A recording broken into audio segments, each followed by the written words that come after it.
I'm Daniel Merenda, a physician at UHC ENT and Audiology.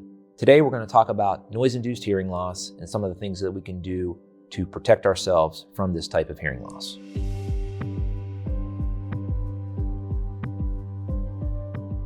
Noise-induced hearing loss occurs as a result of loud noises that damage the inner ear. For example, listening to music at volumes louder than 85 decibels for long periods of time can cause permanent hearing loss. The National Institute for Occupational Safety and Health, or NIHL, as well as the CDC, permit workers to listen to 85 decibels for 8 hours in a row. However, for every 3 decibels above that, the time that is considered safe is divided in half. That means you're only recommended to listen at 88 decibels for 4 hours, 91 decibels for 2 hours, at 94 decibels for 1 hour, 97 decibels for 30 minutes, at 100 decibels for 15 minutes, and so on. The average portable music player is played at 100 decibels, and cell phones or listening devices in the US produce a maximum of 115 decibels. In particular, the sounds of summer, so to speak, concerts, fireworks, motorcycles, sirens, and even firearms can range anywhere from 95 decibels to 150 decibels. Long or repeated exposures to sounds at or above 85 decibels can cause both temporary and permanent hearing loss. The symptoms of noise-induced hearing loss can be hard to tell in the early stages. Hearing loss tends to occur first for high-pitched sounds only. Because of this, the volume of sound heard may be unchanged, but the quality of it lessens. So over time, speech may be heard but not completely understood. The presence of background noise can make speech hard to understand.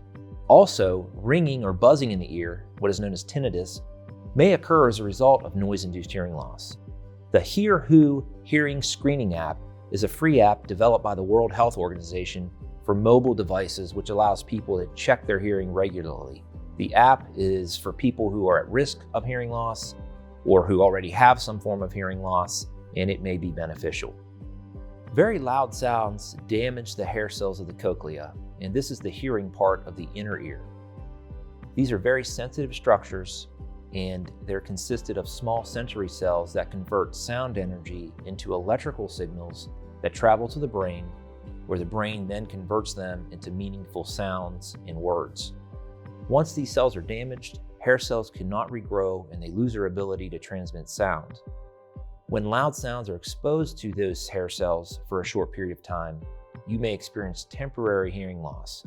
This is known as a temporary threshold shift, or ringing in the ears, which is known as tinnitus.